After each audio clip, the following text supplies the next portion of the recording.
Good evening, everyone. It is I, Axel Raven. It is Wednesday night. It is finally the end of the regular season, and I mean finally. But it's also like surprising. I've seen people in the minors league chat talking about like it just seems like yesterday we were going into week one, and it kind of does feel that way. Man, these last few months have flown by. So I have in their playoffs. Finally, I'm not crying. You're crying.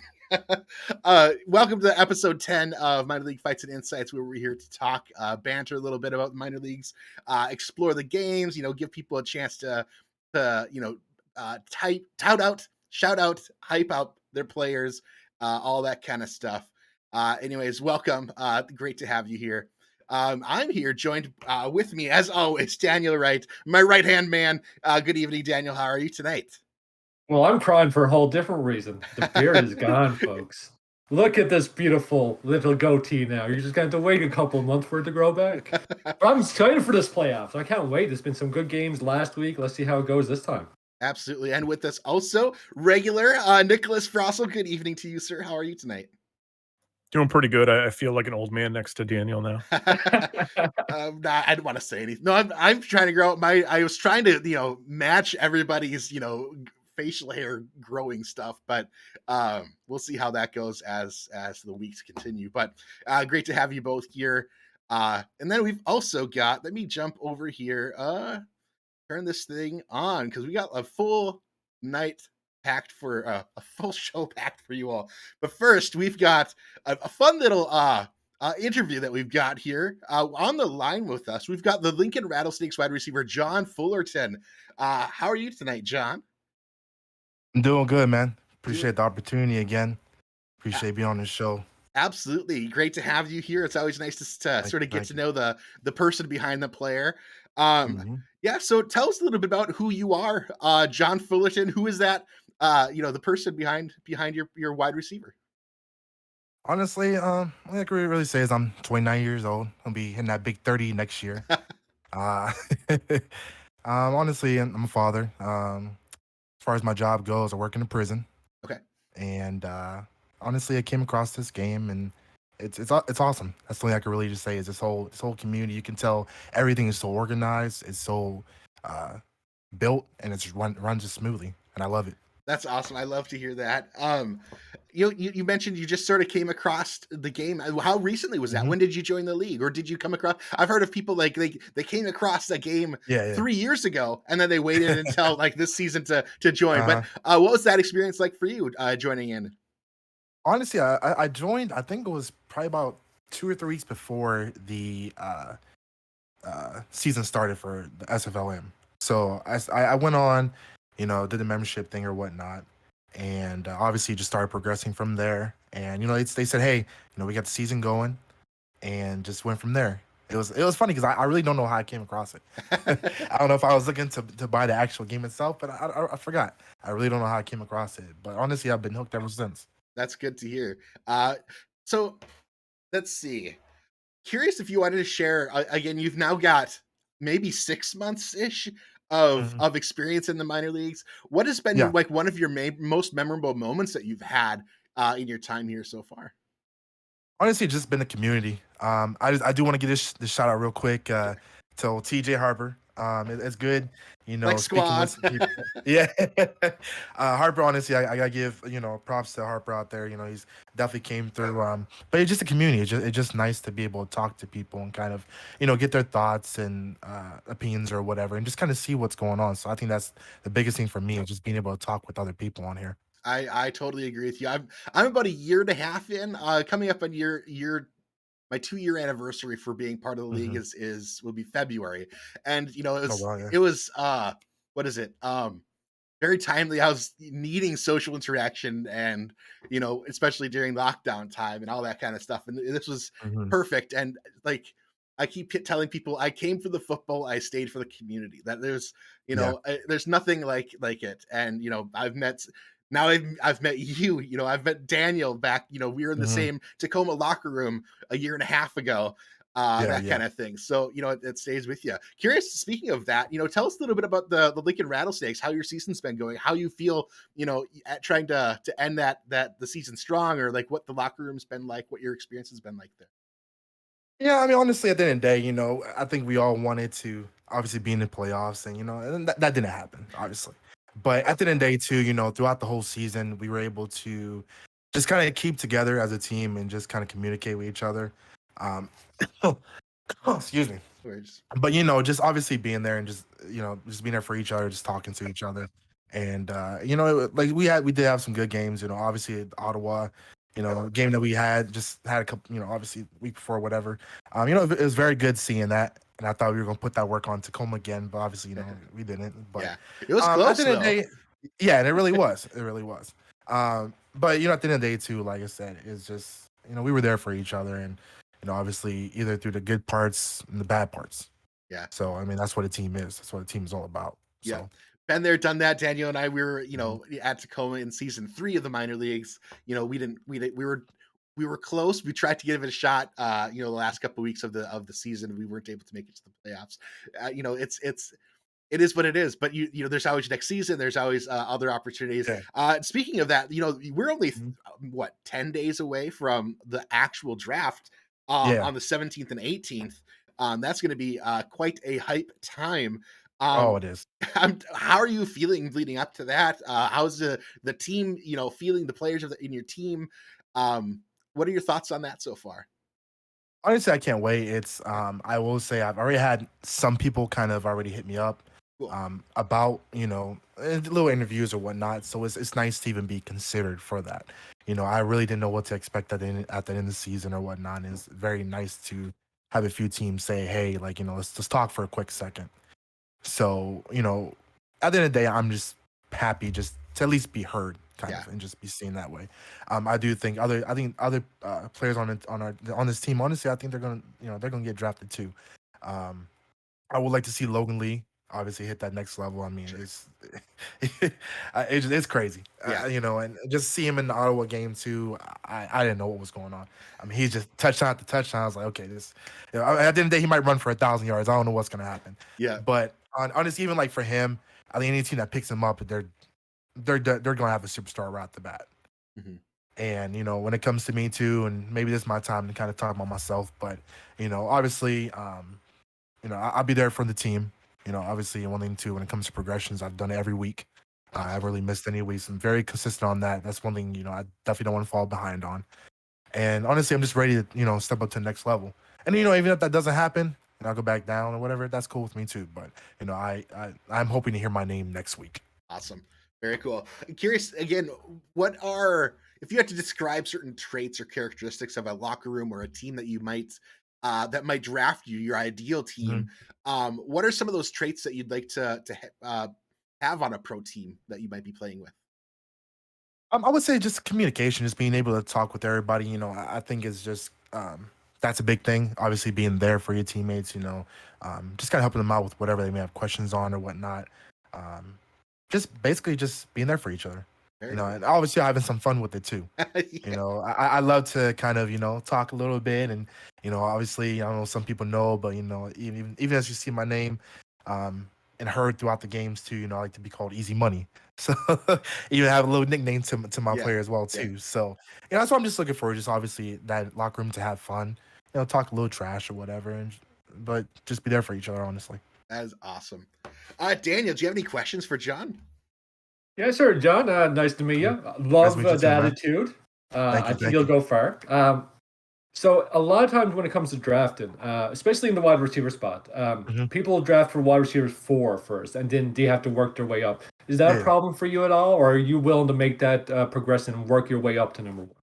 I mean, honestly, I'm fine with that. I think even when I first came on to the Rattlesnakes, obviously, excuse me, and I saw the other wide receiver that we have, Taylor Jr. whatever, and honestly, I just thought, he'll be number one man. I didn't know if I would even get touches, which like again, I'm cool with whatever. But obviously, my coaching staff they saw, that throwing the ball to me, I can get it. Again, that's why I say my name's Easy Money because you're gonna throw it to me, I'm gonna catch it. but um, but honestly, I'm cool with that spot. And again, I could be always that one option where obviously everybody's more favored onto the more progressed, more senior players, and then there's me. So that's the one thing that I cannot wait for is just to be kind of like that little extra on the side. Everybody doesn't know what I'm gonna do, and I love that. And I love that analogy, being a little something on the side. I love it. Nicholas, did you have a question for him? I typically don't have the questions. I just want to point out, since I'm from the minor leagues too. I've Yeah. seen him in chat. He seems like a great guy. Um, I do like, everyone has different attitudes and Hmm. how they deal with the game, which is great. It's a great variety. I do like how when we asked him a question about himself, he talked about his teammates first, which seems really good. It seems like Hmm. something a team would want to bring in. So I would like to highlight that, I guess, as owners and GMs are watching that. We didn't prod him to do that. He just came in and he started talking about his team first, which I really like. So And again, that's one thing about I've learned, throughout the whole season, and that's why I wanted to give, for example, like TJ Harper, his props is, especially for him, he's been there for me. I've definitely talked to him, and then obviously there's been other teammates too. And at the end of the day, I just love that I can, talk to others and just kind of get everything, all together and just talk it out. I And love that. Frosso, Oh, and go ahead. I'm sorry, I was just gonna say Frosso, Frosso's also been there for me too. I remember we did talk about some questions and whatnot. Frosso was also there, so I will give him props for that too. Yeah, I love the reciprocal nature of that. You can't expect to have friends if you're not going to be someone who gives back Exactly. friendship as well. So Exactly. awesome. Any questions for us or anything? No, I don't really have no questions. I just want to, if I can have like maybe 10 seconds, I just want to give a little shout out. Please I do do it. have my little highlight tape, all done. So I will be posting over in the chat, also on the Discord. So if any owners out there want to look at something, they can check that out right now. Awesome. But it's really just it. Cool. I Well, don't thank remember, John, because I followed a lot of people at once. So did you set up a Twitter? Yeah, actually, yeah, I did set up Twitter. It's let me look at it real quick. It's actually, I think it's, let's see. If anybody wants to follow me on Twitter, it'll be SFL Fullerton. Symbol of that SFL Fullerton. And I'll be posting on there too. Very cool. Well, I wish you all the best of luck next week during the draft. Who knows? Your name might be called as part of tonight for the Pro Bowl reveal, Prospect Bowl reveal. And thanks so much, John, for coming on. And don't be a stranger if you ever want to come on again in the future show. We got 2 more shows after tonight, so feel free reach out if you ever want to join in, or sometimes, especially. Towards the last game, our last show of our season that we do, we might have where we have a open VC. Please join and Mhm. great conversation here with you. Really great Yeah, getting to know you. thank you. Appreciate it. I do appreciate you. Thank Axel, Daniel, and Frost. Thank you for everything. Thank you for allowing me on the show. Absolutely. No problem. Good luck in the draft. Thank you. Appreciate it. All right. Good night. Yep. All right. Yeah, like I always, it's great to get to know the people behind these players. The who's chatting behind the names. Who is this easy money? So it's great. Best of luck to him. But we had some really great games earlier this week. Even man, it feels like it was a while ago, but it really wasn't. I think it was Monday Night Football, which is pretty cool. So the results we saw Lincoln, as he mentioned, head into Tacoma. This one was sort of felt like almost like it could have been a retribution game for Lincoln, and also Tacoma wasn't leaving anything on the line either during that. Daniel, did you have any stats or insights that you have from this game? I got no stats, but I do have Oh, that's insights right. because this game was really good. Yeah, there's no stats right now, That's yeah. I forgot. unfortunately. I keep thinking that there was, but yeah.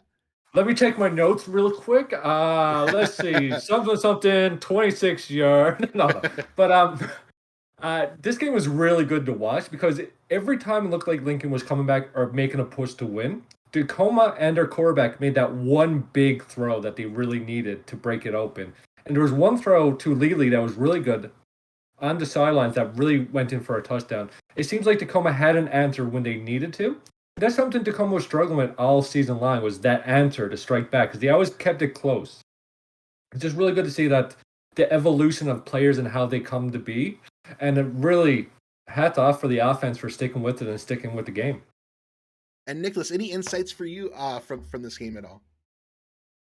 Yeah, I mean, Tacoma looked really good. I think King had, I think 287 with 4 touchdowns, which is really good.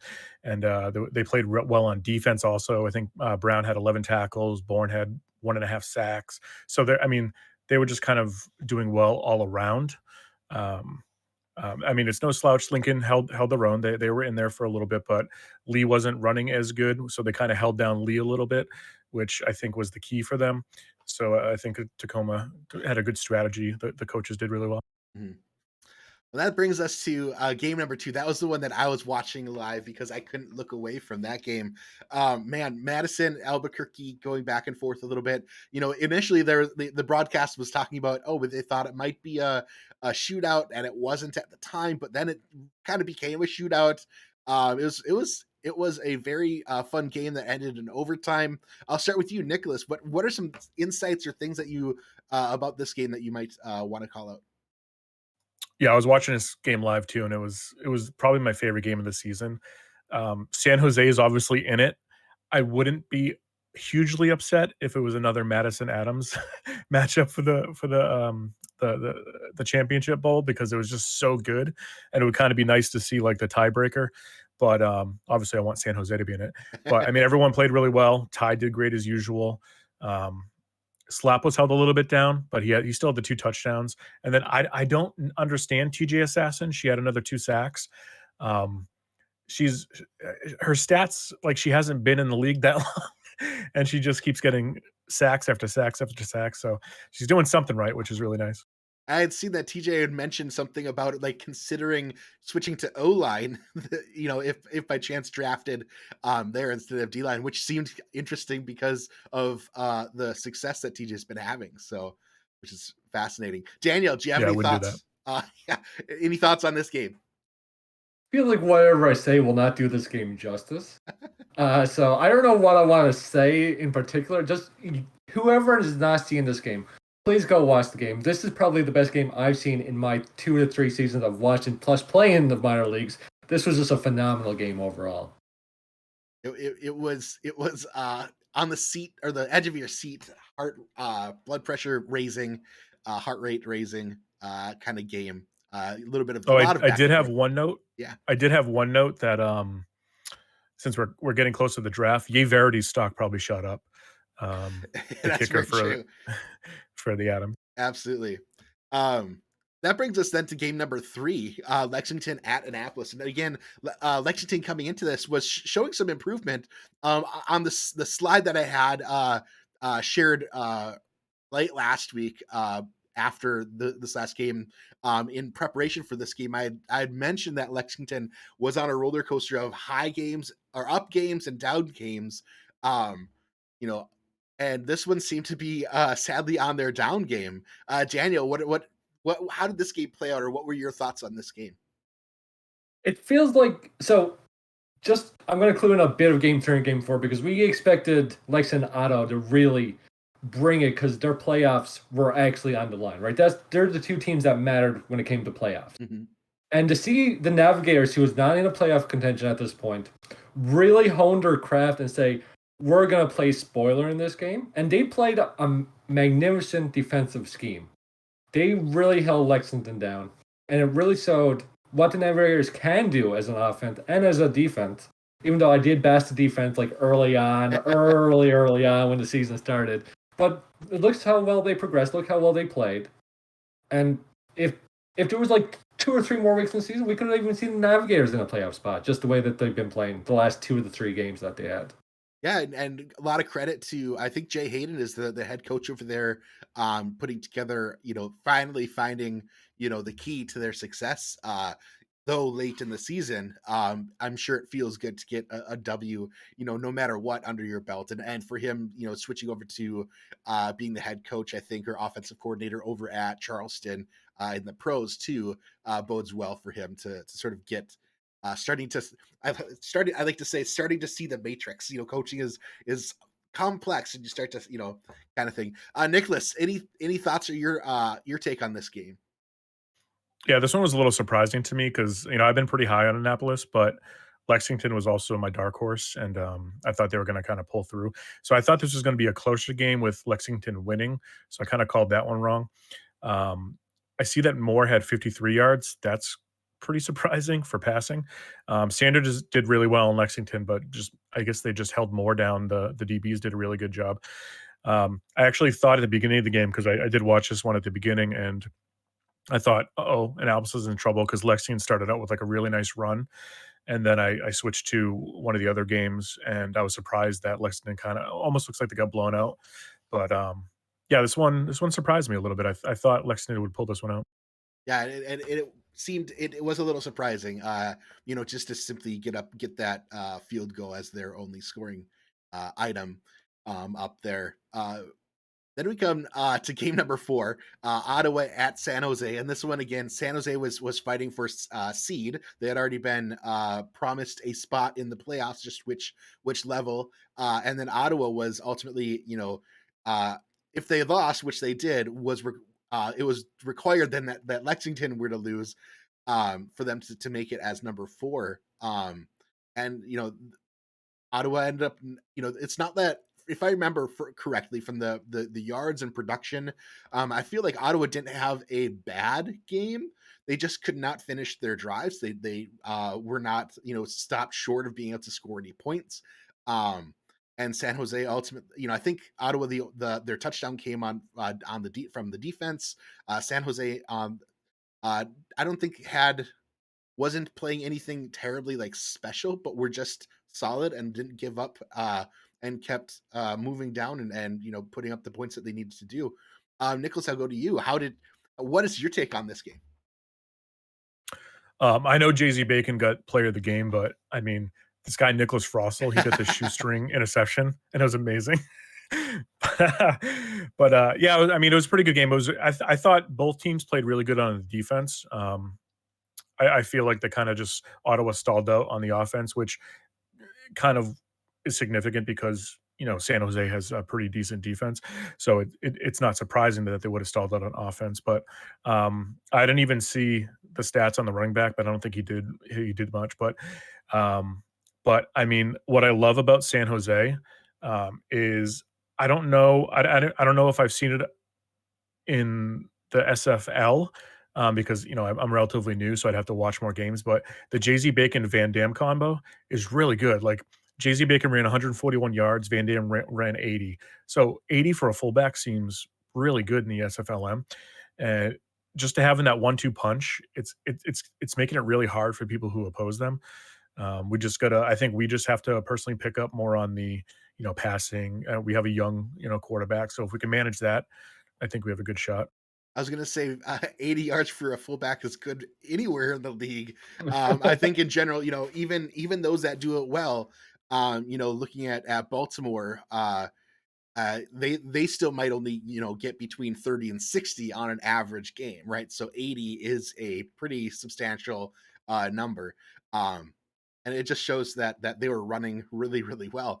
And I know going into this, Ottawa had one of the top tier pass defenses, and it looks like San Jose sort of decide to go in on their run defense and test that, and it seems to have worked for them.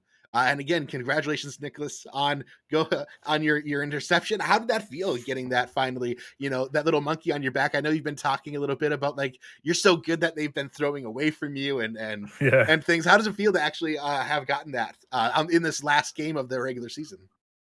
It's fun to see. I've been watching it, and the first like 4 or 5 game the first like 4 games, they were throwing to me and I was doing pretty well. I was getting a lot of deflections and stuff like that. But I did feel like they weren't I mean, I don't know if it was planned or not planned, but they weren't throwing my way, so I wasn't compiling any stats. So to see that go down, and I was like, "Oh, and I actually got the inception." And I actually had another one that I just dropped that was thrown right to me. But yeah, it's just really fun. I mean, I love just watching my player play, but when they do nice things, it just gives that extra, the endorphins going. Absolutely, Daniel. Your thoughts on this game?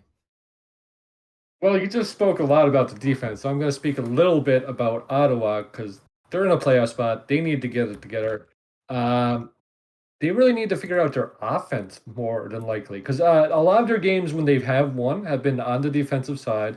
getting a few turnovers, getting the easy field. But other than that, it's been a bit of a struggle now these last few games for Ottawa. And this is a game that they needed to try and get leverage because they had a good chance to make playoffs.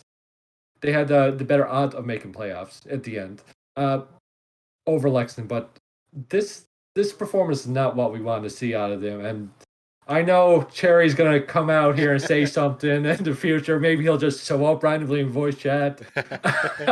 But I'm sure he's doing a lot of practices and tweaking coming for the playoffs. So I'm hoping for the best for Ottawa. My love as a Canadian-born guy goes out to them. And so while we're on that topic, the next slide we have is looking forward to these next slate of games. And interestingly enough, Ottawa, being the 4th seed, goes against the 1st seed, which is Albuquerque. So he has an up. You talked about Robert Cherry preparing. He has an uphill battle. Do you throw out some of your playbook and replace it with things to like go all out, or what exactly do you do? Again, coming up against the 7-1 Albuquerque Adams. Curious on your take on starting with the Ottawa Albuquerque game. Daniel, what are your thoughts? You mentioned just preparing. What does Albuquerque do? Do they change anything they've been doing, or do they keep rolling? Well, Albuquerque's pretty easy scheme right now. They just keep rolling with what they've got. They've been doing pretty good. But I don't know if you have the stat of like overalls, who was the best in defense, who's worst in defense, that ready. But they're actually similarly close on pass and defense and rush and defense, stuff like that. They're actually closer than you think on stats of number 1 to number 2s.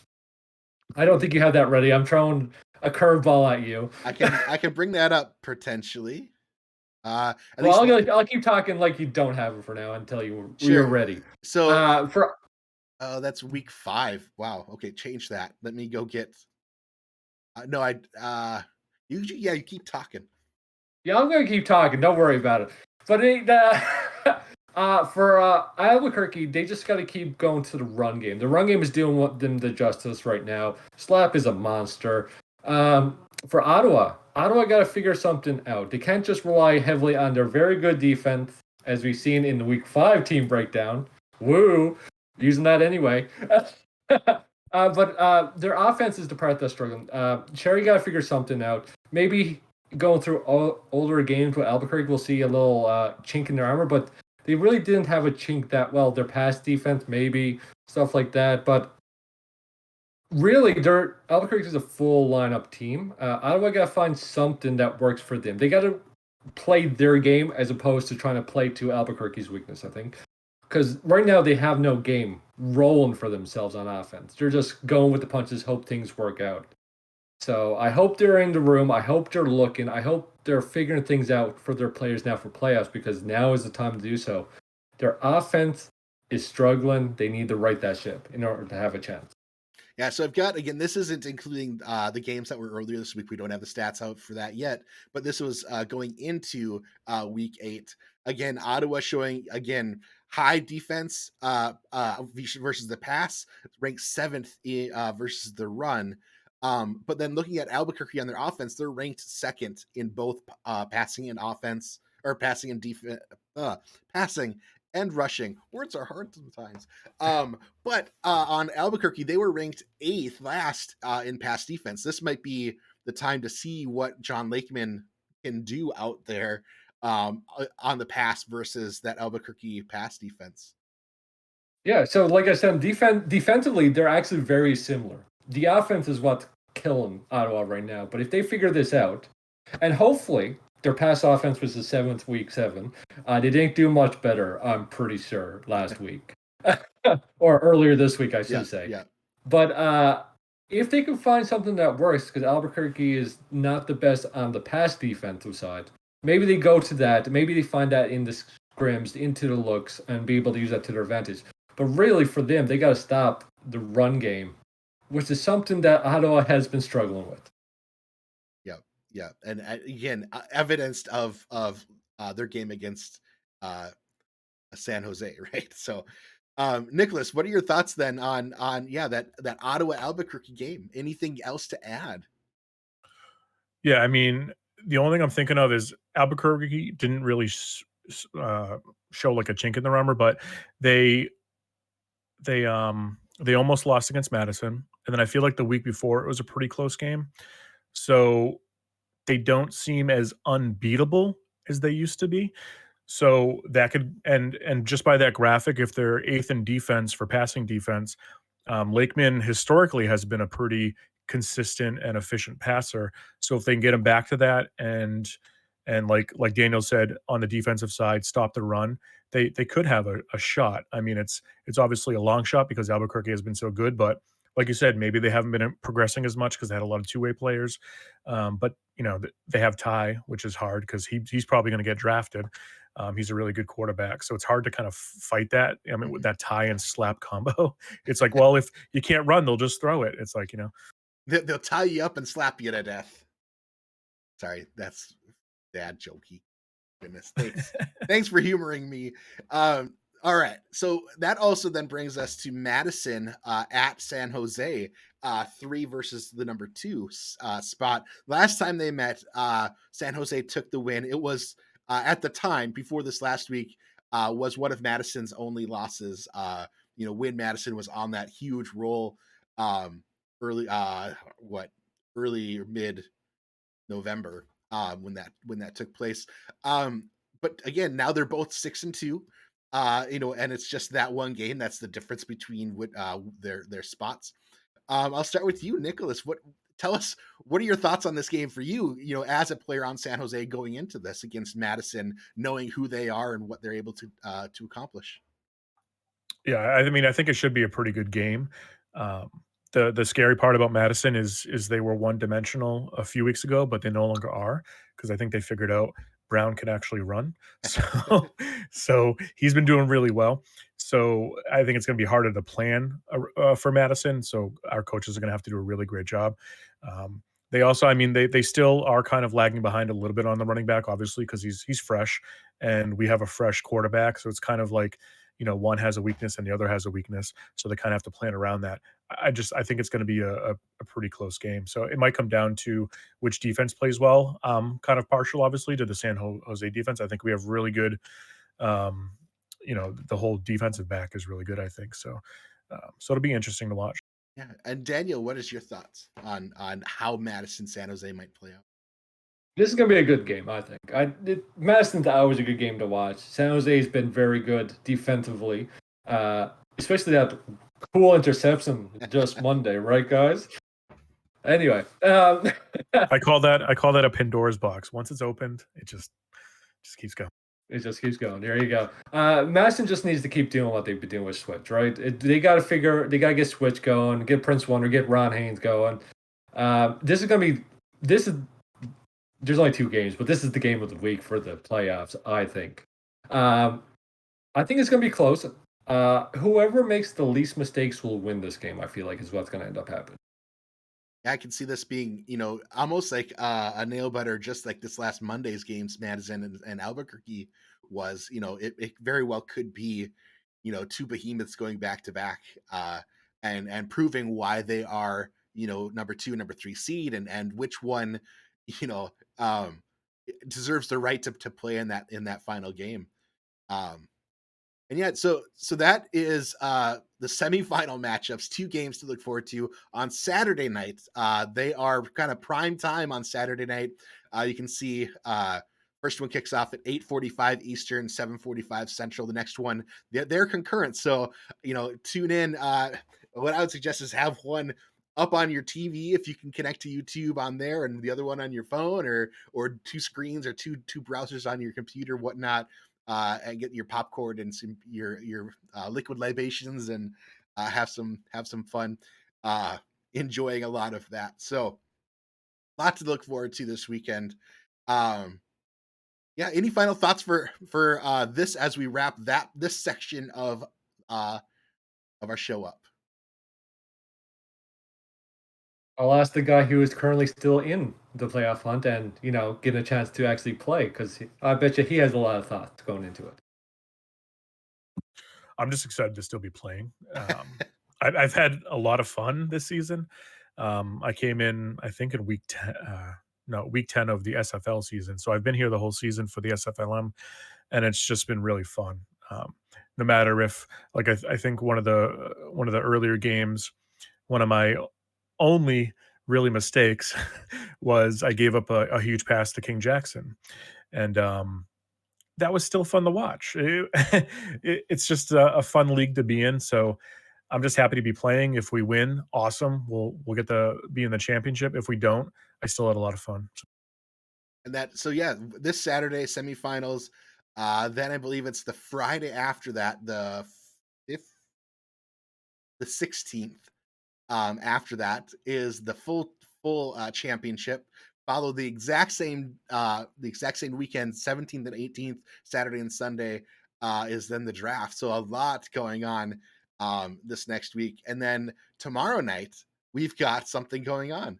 We've got the SFLm Prospect Bowl. You can say I don't want to say Pro Bowl, but because the Pro Bowl is trademarked, because we can't use that. But it's the Prospect Bowl because y'all are prospects to be drafted. So we play on words a little bit there. That is tomorrow night at 7 Central, 8 Eastern. Same bat channel, same bat time, kind of thing. But you guys voted, which is awesome. And there were the this is the third one we're doing. We've done the first one. I think we had 96 votes. Last season we had, for season 5 of the minor leagues, we had 106 votes. This season we've bumped that up. We've now got 110 votes total that voters put in and picked. Their selection for West and East. I'll bring that other thing back up for those that are sort of new. We're taking these 8 minor league teams. We're cutting the U.S. in the middle. Tacoma, Lincoln, Albuquerque, and San Jose over on that west side, representing the West Division. Ottawa, Madison, not Indianapolis, Annapolis, and Lexington representing the East Division. They're going to be the best of that voted in by the community, battling it out tomorrow night. So yeah, but we're here now to figure out who was it that was voted in for these different positions. Are you guys ready? Yeah, I really hope I make it this year. I hope you do too. I don't know. Anyway, so let's see. We'll start. We'll just go through offense and then defense, and finish up with special teams. So at quarterback, any drum roll? I don't know. So for quarterback, who will be It's loud representing? enough. Can you hear No, but that's okay. it? Oh well, let's I'm try. doing it in my head, so that's cool. So for quarterbacks, you guys voted for, on the West, you're represented by Ty Patak at quarterback number 1 with 43% of the vote. Followed up very closely at quarterback number 2 is King Jackson with 41% of the vote. On the East, you'll be represented by Switch Thumper, who got 40% of the vote, followed by John Lakeman with 26% of the vote. So you've got the Adams and Tacoma on the West represented by their quarterbacks. Madison and Ottawa on the East represented by their quarterbacks. Any surprise here? I think it's what's really surprising is how close the West was. 2% Yeah. determining which quarterback is quarterback 1 and quarterback 2. That's amazing. I can say they were getting their votes out. I know King Jackson was out there, shaking trees, kissing babies, shaking hands, doing the little politic kind of thing, which is exactly what you need to do to get the votes. Nicholas, any thoughts on this? Are you surprised Blanco wasn't out there? No. Blanco is really good. I think he's going to be a great future quarterback, but he's not up to par because he's so fresh. But yeah, I think I agree with Ty and Switch as the top two. That makes sense to me. And then those are two really good backups. So I think everything makes sense in my head. Cool. And we'll just get this quick out of the way too. You're seeing, normally we see one quarterback on a team. We've got 2 now on each of these teams. What I'm going to be doing is in the game, going into before the game, choosing different play formations and selecting who's going to be the quarterback for those play formations, so that all before the game we're going to be switching back and forth for running backs, for wide receivers, might be going from wide receiver 1 to wide receiver 3 and back and forth, so that everybody gets a little bit of a chance on the field based on how we set that up. So that's really how that's going to be working out. Quarterbacks and free safeties will be switching in and out. just to make sure that everybody gets a little bit of a fair shake. Those that are voted in a little bit higher might find themselves getting a little bit more play time or have more of the ideal play formations, but everybody should have a chance to go out there. And again, the game itself is all AI, computer, CPU doing its thing, and so what happens will be what happens. But we're given the due diligence of trying to get everybody an opportunity to be out there on the to represent their West Coast or East Coast division out there. So without further ado, let's get to the running backs. Let's see who is uh running backs. We have representing the West, we've got Josh Slap with 43% of the vote, followed up by Jay-Z Bacon with 21%. On the East, we've got Dwayne Salmons with 29% of the vote, followed by Sean Sanders from Lexington with 25% of the vote. Nicholas, any thoughts on, did they get this right? Are these similar to what you voted? Are you feeling like this is going to be, is there competition between the two of these? Uh, I like the left side better, which is good for me. Jay-Z Bacon's amazing. Slap kind of deserves it. Slap's not a two-way player, is he? He's not, nope. No, so that's good. So he deserves it. So I think I voted for Bacon. It wasn't a A slap towards by slap. no, it wasn't a bias. It was I really did just like Bacon as a runner. But yeah, Slap is up there for me too. He does really well every game. Um, and then for some reason in my head, I can't picture Salmons and Sanders. I don't know why, but I'm sure they're good too. Yeah. So yeah, Salmons is Ottawa's runner, uh, number 23 out there. His started off a little slow, their running game, but they're starting to make some progress. They've found some plays that are working for him, up and down. Again, he is a balanced back, which is a little bit more difficult to get going than a finesse back, which I think both Slap and Bacon are. And I want to say Sanders might be a finesse back as well. So uh, trying doing what they need to do to get seen. But again, what's fun about this is that it's not quite always about your stats. This is the community was able to make their choice on whatever they deemed valuable to them. So, Daniel, any thoughts on this these selections? So, the real surprising part, and I know this is by people voting, and it's actually good because they get a chance to actually vote to who they think deserves it. But I'm just going to say the top rated running back is not here. And that's pretty cool to see that the people who are not as rated as high still have a chance to perform well in this league. And the community sees that and votes for that specifically. That's a really cool point. Yeah, I mean, I don't know if are you mentioning Logan Lee as the highest value running back? I believe he is the highest value right now. Yeah, Yeah. so I mean, again, Is he the it's East? Lincoln. He would be the West. Lots of Oh, competition. well, that's a tough one. Uh, I will say I have the results of the entire thing. Logan Lee got 17%. So again, JZ Bacon was not far off. JB Elliott got 19%. So Josh Slap just blew the rest of them out of the water, and then it was ultimately very close to a three-way tie for that second one. So again, a lot of these were like that. Some were like huge one, and then it was just like fighting for the rest of the votes kind of thing. Some of them were equally as tied. Like in the East, 29-25, and then all four running backs on the East had at least 20% of the votes. That's 80%. The rest of it was just give or take a little bit here or there. So very close ratings. But really, again, your vote counts. Like that, every single one. Like it may have been Sean Sanders got one vote higher than Christy Grant Jr. kind of thing. So that's the fun of this, right? So we can then go to we will go to fullbacks. Who's going to be supporting these running backs, blocking in front of them? We've got Buford Van Dam will be your fullback over on the West with 73% of the vote. Followed by on the East, we've got Jay Balber from Madison getting 56% of the vote. Buford Van Dam, a pretty solid fullback out there, as you were mentioning, Nicholas. Yep, Van Dam is obviously my favorite fullback. Bama's a really nice guy too, so it's nice to see him in there on the east side. I'm happy that he's on the east, so he didn't get bumped off by being on the west. Maybe we would just given him to the, the east. But yeah, these are both great picks, and I obviously think Van Dam is out of his mind right now. He's doing so good, but yeah, Bama's great too.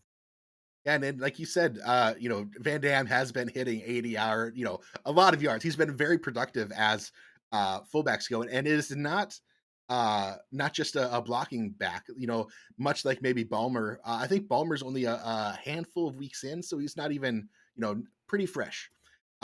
So building up his abilities, that kind of thing. I was just making the rosters earlier today, so at any of the progressions up until yesterday are put in there, etc. So what you got is what you'll be out on the field, which is awesome. So let's move into wide receivers. This was a larger core.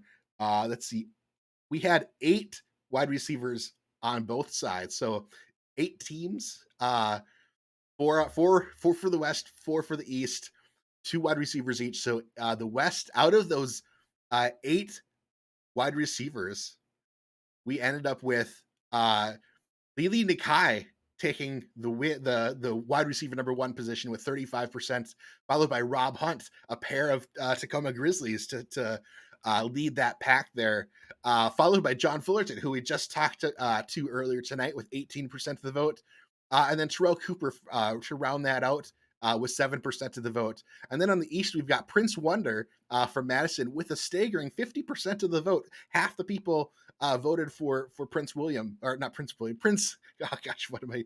Prince Wonder, followed by Dill Swayze with 15%, Goldie Morrison with 12%, and Ronnie Shanahan, two-way player.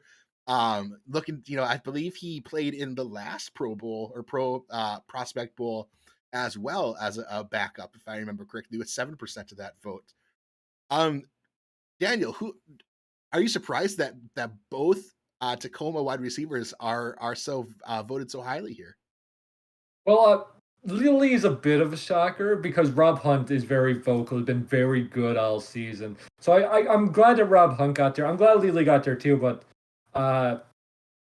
seeing Lily that high, maybe number 1 overall pick, was little bit surprising. I thought Rob Hunt might have edged it out, but just goes to show people see what's on the field and they don't necessarily see all the activity in the chats and stuff like that. This was purely Lily played really well, injured a few games, but we take that off.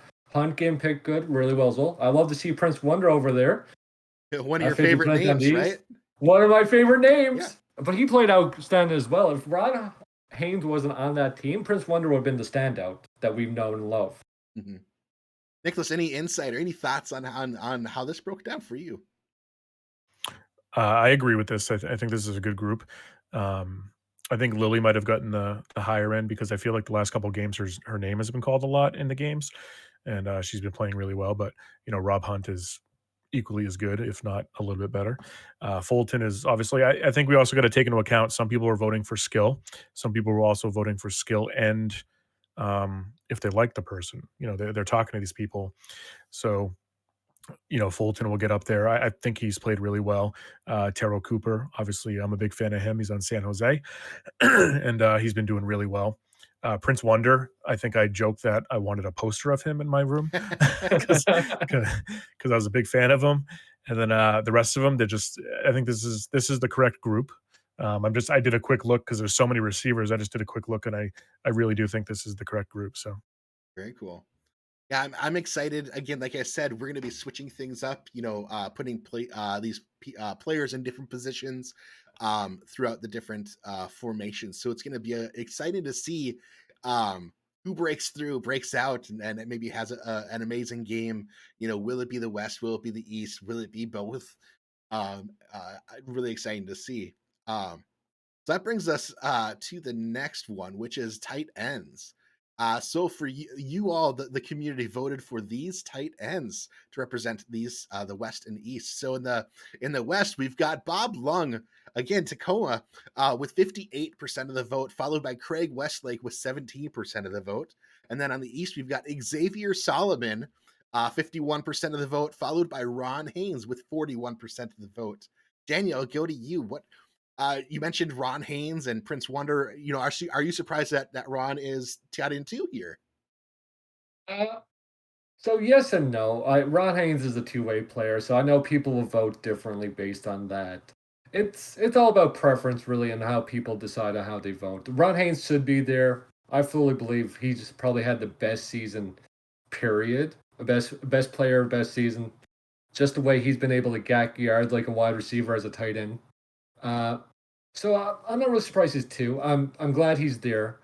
People vote the way they want. Bob Lung, good shout out to him. The Como Boys are representing. And Nicholas, your thoughts? I know for me, Xavier Solomon reached out and said he seemed to be really active and seeking votes for me, like from what I was seeing. What are your thoughts? Yeah, I agree. I mean, Solomon and Haynes are awesome. I'm a little disappointed just because I think Haynes should be number one. I I went by the theory of, they're this is the minor leagues. They're helping, you win your games. They're helping. So I wasn't opposed to voting for two-way players because they are minor leaguers stuck in that stat. So, but yeah, Solomon's really good. I don't really know much about Lung or Westlake. I feel like if teams didn't really use tight ends that much, I didn't really notice them. Um, Even Solomon, I know of him, but I didn't see a lot in the games. But they I'm trusting the votes. So They must have gotten the vote out and made made an impact within the community, within the chats, within that kind of thing. Which again, variety of different ways to skin that cat, right? So very cool. And I'm again the idea here is to provide more visibility to players, to give these players an opportunity to an actual reason to reach out to players or to GMs to get involved, get more active in the Gen Chat, to try to solicit these votes and to sort of make a name for themselves down here. So that's really exciting. So that brings us then to offensive line. And so I will say, we are a little lean on offensive line throughout the league, but also again this season is no different than previous seasons. I think last season we even had, I think maybe even five offensive linemen. This season, I think we've only got the three. So even though we do have a vote. Um, so on the West, at center, Saint Nebuchadnezzar got 56% of the vote, and the left tackle Max Van Ling. We'll just say that we'll do both of them. Got 44% of the vote, and on the East, Hadrian Marlowe got 100%, all the votes. He was I mean, it is what it is, but you'll be representing your division out there on the field, doing what you can to block for your quarterback and your running backs. So more power to you, Daniel. Any thoughts on offensive line in the league so far? Man, getting 100% of the votes must mean you're really good, right? Is that how this Exactly. works? That means they're going to get the W for sure. So offensive line is something that's very pivotal in the pros. These guys will get drafted in some form or fashion, no doubt about it. They might even get drafted highly.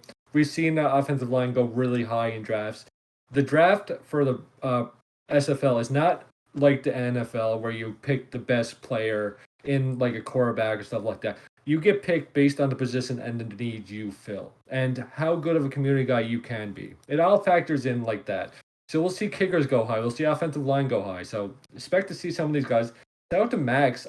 Last 2 weeks, seen him in Tacoma games. He's chatting up. He's talking about how well they're doing on offense. He's been very vocal in the chat. So it's very good to see this late in the season how well he's doing talking like that. So shout out to Max. And Nicholas, any thoughts on OL in your mind or in your perspective? yeah, I mean, I think they all deserve it. I'm glad we didn't leave one out just because, um, it's a light position, so it's nice to see people taking that position. And as for Saint Nebuchadnezzar, I think he would have made it to the Pro Bowl no matter what position he played because that's one of the best names in the league. So Very cool. I what was it last season? I think Daniel for this we were talking about how names can impact how these votes go, and I think you even had mentioned, or maybe it was you or Derek had said, if you want to get into the prospect bowl, just make you sure your player has a really cool name that stands out. Oh, definitely. It's all about the name for me anyway. Cool. Well, that sort of rounds out the offense, which is really exciting.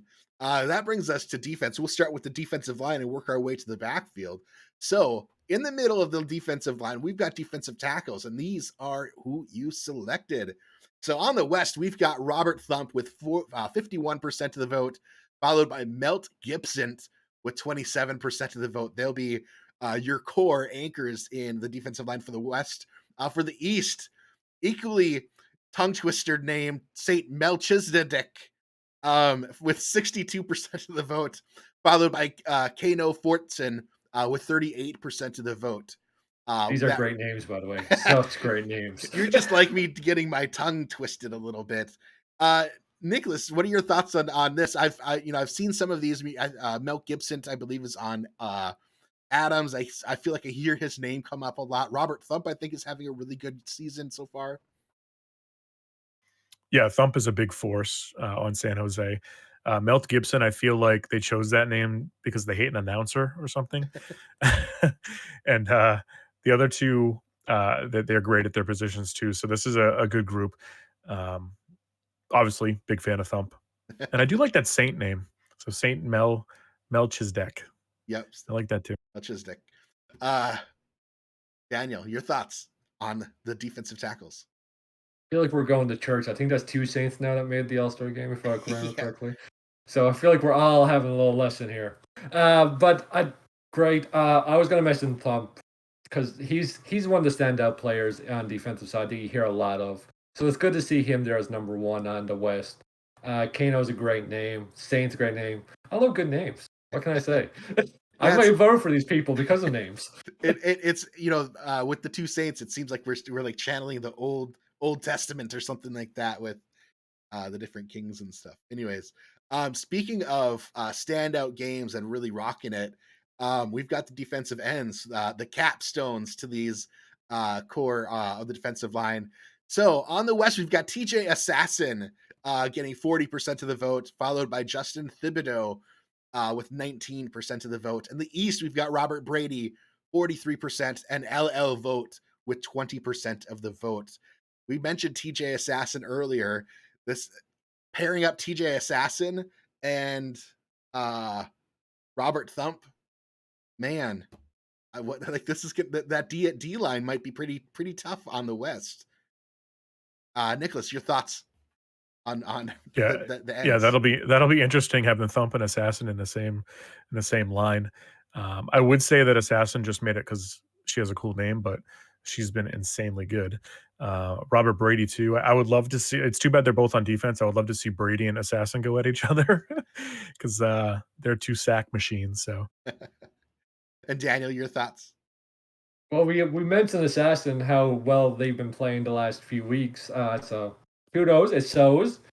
40% is nothing to shy away with because there was a lot of good picks in these categories. Absolutely. Like I had a tough time picking. I went through each stat to try and figure out which one is better than the rest to make that vote. And there's a lot of them that are really good.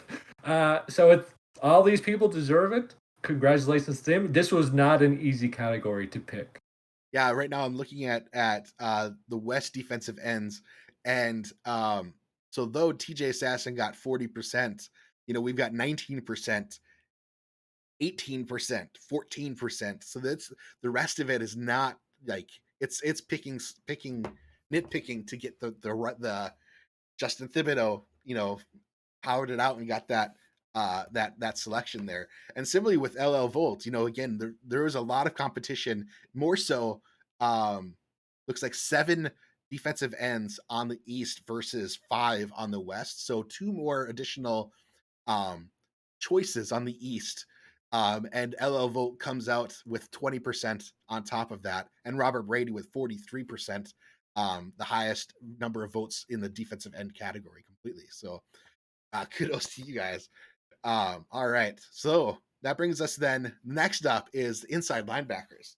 So these are, sometimes I see some I think it's Mojo McClain and a couple other people talking about their stats compared to outside linebackers and TJ Harper and others trying to compare because outside linebackers get the the advantage of being able to cover on the quick outs and those kinds of things where the inside linebackers are dropping into coverage a little bit more, stats kind of difference there, but these inside linebackers are a huge force when you're trying to stuff that inside run, trying to cover that very uh important middle ground, the 5 to 15 yards in that middle between the hash marks, a little bit beyond the hash marks. So that coverage is huge. So getting pass deflections over tackles, those might be where you're looking at the power of the inside linebacker. But here we go. You all chose for the West. Here we just talked about a Mojo McLean with 40% of the vote, followed by Matt Brown with 28% of the vote. Will be representing the West. On the East, your representation will be DJ Woods with 60% of the vote and Jupiter Juno with 20% of the vote. Daniel, tell me which names you like. Well, I like Jupiter Juno, but I'm just gonna say, Mr. GJ the Myth over here said sweating. I think linebackers are next. You got 60% of the vote, my man. You don't need to be sweating. Way to go! You got the vote out. Nicholas, what are your thoughts? Who are you? Do you play with any of these? Is Mojo? Is he? Am I correct that he's on the Yep. San Jose? Yep. I Mojo's thought on so. Savannah. Not Savannah. Mojo's on San Jose, and he's really good. He's a great guy in a locker room. He's probably one of the leaders in the locker room. So draft time, he might be one that gets drafted pretty high. DJ Woods, I like also. I was a huge fan of Jupiter Juno's name. I think when I don't know if it's a girl or a guy, but when they first came in, they were gonna do a different name or something, and I was like, no, you should stick with Jupiter Juno. It's pretty cool. But yeah, these guys are all great. Yeah. Awesome. I'm gonna check something really quick. Just wanna, you know, yeah, Jupiter Juno is from Annapolis, which again, flying under the radar. We've had a fair amount of Annapolis representation, regardless of record, right? They're still like, that's what is exciting about this too, that it's not necessarily all about a win or a loss, but it's about, who you are as a person or what your stats might be like, or what your name is, whatever people might be, how engaged you are in the community, or how engaged you are with your locker room, that kind of thing, which is sort of interesting as well. We had DJ Woods on, interviewed him a couple weeks ago on the show. So if you haven't watched that, go back and watch a previous episode. Would be great. So that wraps up the inside linebackers, and that then brings us obviously to outside linebackers. Um, Let's see. So you all picked on the West. We've got TJ Harper with 48% of the vote, followed by Jacob Creech with 27% of the vote. On the East, we've got Geno McFly with 35% and Claudius Periwinkle III with 22%. Daniel, tell me what you're excited about. Well, we're not surprised by the flex squad making it, right? Oh, I thought you were We're like like, excited because Claudius Periwinkle, one of your other favorite names, I yeah, think. no, I'm actually going to say out Geno McFly because Okay, Geno said we're always underrating him at the start of the season. We were always underrating him and his ability. This goes to show that he's not underrated. People don't think he's absolutely. underrated. Absolutely. 35%. Nicholas, your thoughts? I am a little sad. I think Art Vandelay said it best in the chat. Stan Diamond's missing, but it's hard because I do like TJ Harper and I also like Jacob Creech. So you can see maybe, do you know if Stan got like 20, 25 or 24? Was he even in there? Because he's a monster. And Interestingly, he got 6% of the vote. it's too bad. But yeah, these guys are pretty active and really good. I love Periwinkle just for the name. It's a nice purpley color. I think when they got knocked out in the game, I was like, oh, they're all purple because they were knocked out unconscious. But yeah, this is a good group of guys. TJ deserves it. Obviously, he does a lot of work, and Gino's been really great. So I think it's in the proper order also. Yeah, and if I remember right, Gino, this is his second season down in the minors. So really, I'm excited to see him make it into the prospect bowl. Increase his what is that word? Where you're brought state your stock ranking a little bit out there, which is great. Gino, you are not under the radar. Um, we want you to be successful, every single one of you. But that is your outside linebacker crew. Beyond that, then the next round we've got cornerbacks. Ooh, I think someone's scared on the panel. Thump thump I'm thump thump fine. I'm thump fine. thump. All right. Um, so I have to say, Nicholas, I'm sorry. You're going to be playing with 32% of the vote for the West. Nicholas Frosso Oh, got in nice. there, followed by Nano Matthews with 19% and Ricky Robinson with 17%. On the East, you got J.W. Hartshorn with 22%, Adam Nold with 17%, and Roy Towers with 16%. Again, this was a tough, there's eight choices for each West and 8 choices for the East, and these are the three tops, right?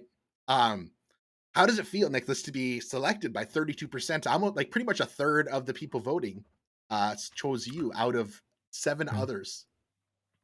I mean, it feels. I think it feels extra good because I didn't promote it at all either. I just let it be, and so it feels really good.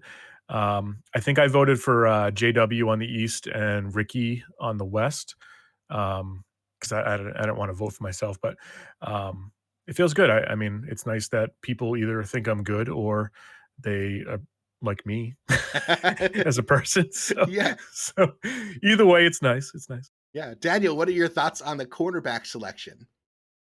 This one was really tough for me as well because everyone is good in their own ways. So it really came to me about I voted personally about how big their interceptions were. So sorry, Nicholas. I voted before you got yours interception in. But I mean, you've made it. It's cool. I it's really good to see a lot of good players. There are a lot of tough choices to be made. Roy Towers, I think, is having a really good season. Ricky Robinson, I think it was someone I voted for, had a good season as well. So it's good to see both of them there. Yeah, It's I've really you can't really pick a wrong choice, right? Because everybody was good. It was a very slim margin on who was better than the rest. And and speaking off the field too, JW Hartshorn, I've seen in chat a lot. The last couple weeks, Nano Matthews, I believe I've seen popping in and out and things, which is great. Again, if this is a fire that lights underneath your butt to be able to get you out there and on your soapbox and touting your name a little bit, all the more power to you. So that pretty much ends. That's your cornerback selection, but they need backup. They need people in the backfield, even be further back there as their safeties. So we've got next your choice in free safety. So for the West, you're represented by, I was going to do my best British impersonation or British accent. I do not have one. I'm not going to do that. Alex Marshall, I don't know if he's watching. It will probably be 4 a.m. where he's at. So, or maybe 2 a.m., something like that. It's early for him. Not as maybe it's early for you, Daniel, as well. Late for you. But Alex Marshall gets in there with 31%, followed by Tacoma's King Bradshaw with 25%, East Matt Ryan with 33%, and Joseph Lama from Madison with 28%. Any surprises from you, Daniel?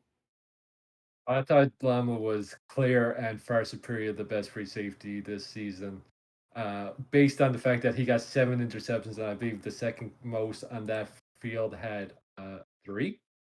But he got there. I thought he would get first. Personally, I voted him first, even though he might be, a two-way player and all that. Is he a two-way player? I don't even think He he's a is. two-way Yep, player. he is on Yeah, he is. Portland. Okay, yeah. Yeah, okay. I was double checking. Yep. But I mean, other than that, these are the people that I think I picked or I put check marks around. So it's pretty good overall. Cool. And Nicholas, your thoughts on the makeup of the free safeties? Yeah, I think it looks correct. I think I voted for Marshall and Lama. These are the four top that I would pick. I always like to bump up people that I typically talk to and I see a lot. So Alex Marshall, I think would get a nice highlight there, just because I see him around a lot and I've had nothing but good interactions with him. So, Mhm. um, and everyone's pretty good. Again, I would agree Lama would be on top, but I mean these are the four I would choose. Matt Ryan, I've seen in chat a lot out there, and he's on the number one ranked defense, passing defense of Ottawa. So, being called out there for pass deflections or covering tackles, perhaps more so than others, maybe. Whether or not Also, Daniel, you can't get interceptions if they don't throw your way. This is true. You're 100% correct. cool. All right. Well, that is the free safety lookout. Next, we've got the strong safeties. So we've got on the west, Shepard, Bakarian, Vicarian. I'm going to go with that. 27%, and Tiga Clay with 23%. I'm actually a great name. Actually, can't pronounce it. On the east, we've got GB Wallace with 42%, and then John Patrick Levine with 15%. Nicholas, what are your thoughts on this makeup? I think this is a pretty good group. I'm glad you said Tiga Clay because I keep hearing them say Tyga, and I'm like, that doesn't. I feel like it's Tiga. So I'm pretty sure it's Tiga. That's the way I've been calling it. all right, good. And GB Wallace, I've seen around. He's really good. Yeah, this is a good group. I think I voted for Tiga and GB Wallace, and so maybe I would flip Tigger and Shepard, but they're all four deserving. Okay, cool. And Daniel, your thoughts? Yeah, they're all deserving. I don't remember if Dante Grimm was on. He was part of the selections, right? He was. So it's a little surprising he didn't get any upvote because he played pretty well. He would be the only outlier in this, but I think overall these are very good picks. I know Tiga in Tacoma's having a very good season. He was making very good plays. GB Wallace is a really good character, so it's great to see him on there as well. Yeah, you mentioned Dante Grimm. Dante ended up with 18%, so would have been the third pick there as well. So again, the votes are the speak, right? Community, the group as the community has been heard, and this is what they chose. So kudos to you all for making that. Strong safeties.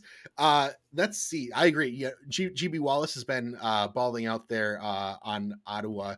And Tig has been really that I want to say not underrated, just a quiet threat in the back there, and just really performing when needed, definitely.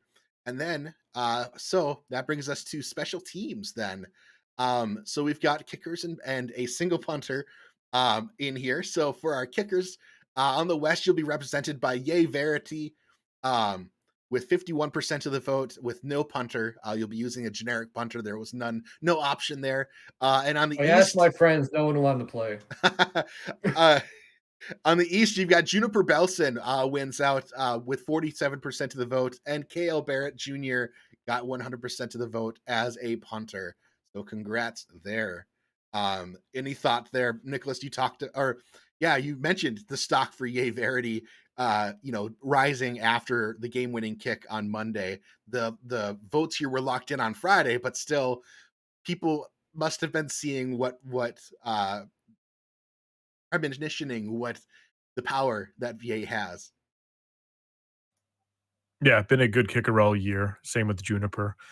Um, I I thought you should have let us voted for default kickers because that would have they've had some really good, not default kickers, default punters, because they've had some really good punting this year, even though they're default punters.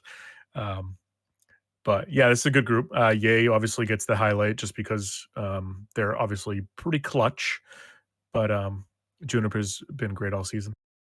Very cool. And Daniel, any thoughts on this selection? Yeah, it's strange, right? Albuquerque is known for having good kickers. It's kind of a weird coincidence. Yeah, we'll see. Yeah, go ahead. I was You going to can say, talk about- if I remember right, Mickey last season's Mickey Melillo was the one who kicked a game-winning touchdown or not kicked a game-winning field goal in the championship, or maybe I'm not remembering right, but or at least on the way for the Adams to their last season. I don't Anyways, know if he was kicked a game winning touchdown, he should definitely been drafted. I'm just going to shout a few other names here because these are the better of the two in both sides. But I'm going to just shout out Victor Washington for going into not announced in last game. He was 12 from 14 at the time of voting. And Topher Kiefer for Lincoln Rattlesnakes was 8 for 8. So he was actually hit all his field goals going into last Monday. I don't know how he did in that retrospect. Don't have the stats on me to tell you, but just some shout outs for those people as well. Very cool. So that sort of wraps up then the selection of who's going to be playing last or tomorrow night, not last night, tomorrow night uh in the prospect bowl. So that should be a whole lot of fun. I um feel like there's a travesty to be said. I didn't see my name on the list though. uh I nobody voted for you, Daniel. I'm sorry. Damn it. You got Oh, 0 votes. oh well. I I'm wrote start drinking. I wrote you in. No, I'm just kidding. But that should be good. I will post let me just I'll post the entire thing in the different channels at I'll do that right now. Copy image. Um Did you pick a stadium that it's going to be played in? it will be taking oh good. Not a stadium. I don't let's see. It is going to be taking place in Miami. So it'll be nice and warm. It will be an open air stadium. It'll be at night because we'll be playing at night. And it should be a fun game. But not Hawaii. I think you had mentioned Hawaii as a potential. The East will be hosting this, so they picked um, uh, the one that would be close to on the East Coast. And I just love Maui. I was researching stadiums, and the one that the Aloha Stadium in Hawaii has been closed, or else it may have been there. It's closed for renovations, and they're rebuilding another stadium that's not due to be done until 2023 or 2024. And Hmm, so plans had changed, and I found a spot in at the University, let's say of Miami, where the Hurricanes play. Will play there. nice. Um, that'll be a fun game. And yeah, in the chat over in our Discord, if you're not a member of our show Discord, feel free. I don't know if Daniel, if you want to pop that, if you're able to pop that link in there, or something, or it's I'll get that for you in one or in second. the description of the channel here. I think it's there as well. Um, but anyways, we're having a little bit of fun role playing that private jets for everybody who was selected. They'll be arriving tomorrow morning. You guys can fly down to Miami. Great villas are set up for you and your families to stay in first class.